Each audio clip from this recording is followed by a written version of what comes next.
Sir, आज जो पूरे देश में नया कानून लागू हुआ है, इसके बारे में बताइए।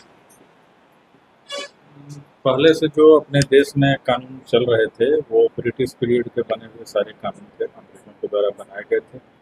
और उन्हीं कानूनों के तहत अभी पुलिस और न्यायपालिका दोनों कार्य कर रही थी। काफ़ी समय से इसमें बदलाव की आवश्यकता महसूस की जा रही थी और सरकार द्वारा ये नए कानून आज 1 जुलाई 2024 से लागू कर दिए गए हैं। तो इसमें बेसिकली कुछ अनावश्यक जो धारा थे उनको हटा दिया गया है। पहले जो भी धारा थे जैसे आईपीसी जिनको हम लोग बोलते थे वो अभी आ गया है भारतीय न्याय संहिता के नाम से, बीएनएस जिसको शॉर्ट में हम लोग बोलते हैं।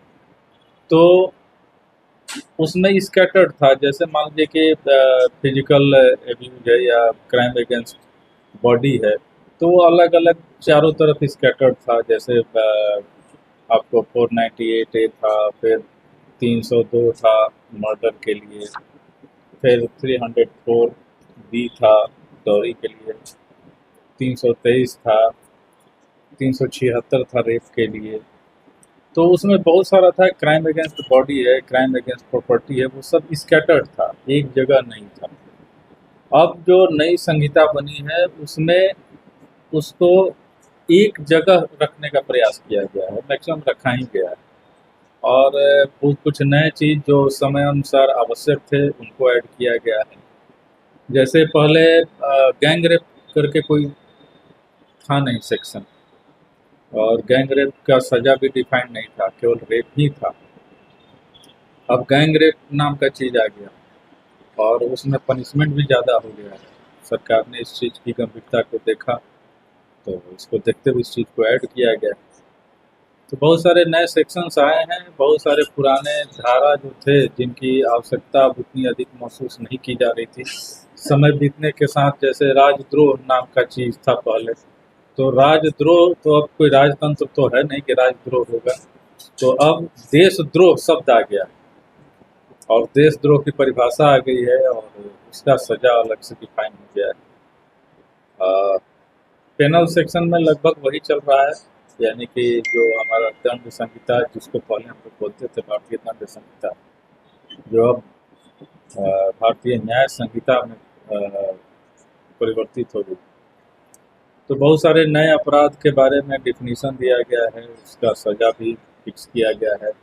जहाँ आवश्यकता महसूस हुई है वहाँ बहुत सारे सज़ा को बढ़ाया गया है। इसमें एक नया चीज़ इंट्रोड्यूस किया गया इस कानून में कि जहाँ छोटे मोटे अपराध किए जाते हैं, जैसे छोटी सी चोरी की गई है, पेटी नेचर के केसेस जिसको हम लोग, नए अपराध के बारे में डिफिनीशन दिया गया है, उसका सज़ा भी फिक्स किया गया है। जहाँ आवश्यकता महसूस हुई है वहाँ बहुत सारे सज़ा को बढ़ाया गया है।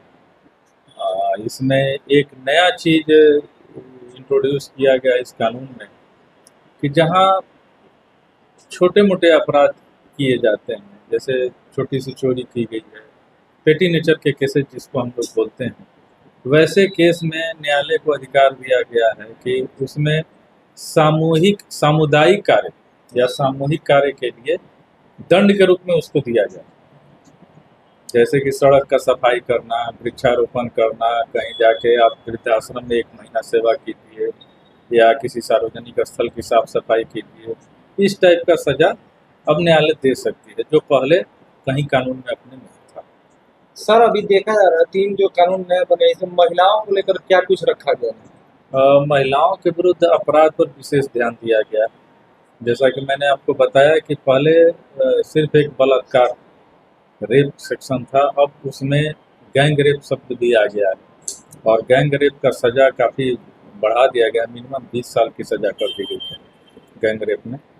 दूसरा, जो महिलाओं से संबंधित जितने अपराध हैं सब एक जगह क्लब कर दिया गया। तीसरी चीज़ जो इसमें की गई है कि महिलाओं का जो पीड़िता है उनका जो भी स्टेटमेंट होगा, यानी जैसे हम लोग महिला को ले जाते थे न्यायालय में 164 दफरा जो पहले लागू था उसके तहत बयान कराने के लिए, तो किसी भी न्यायालय में उनका बयान हो जाता था। लेकिन अब यह मैंडेटरी है कि वैसे ही न्यायालय में उनका बयान कराया जाएगा जिसमें महिला पदाधिकारी, यानी वो जुडिशियल मजिस्ट्रेट महिला होनी चाहिए। और अगर उस पूरे जगह पे कोई महिला पदाधिकारी या न्यायिक पदाधिकारी उपलब्ध नहीं है तो वह बयान जब भी रिकॉर्ड करेंगे किसी न किसी महिला के उपस्थिति में ही उस महिला का बयान रिकॉर्ड करेंगे, और उसका रिकॉर्डिंग जो भी होगा महिला का बयान का वह वीडियो और ऑडियो में भी होगा। ये अब नया प्रोविजन बना दिया गया है।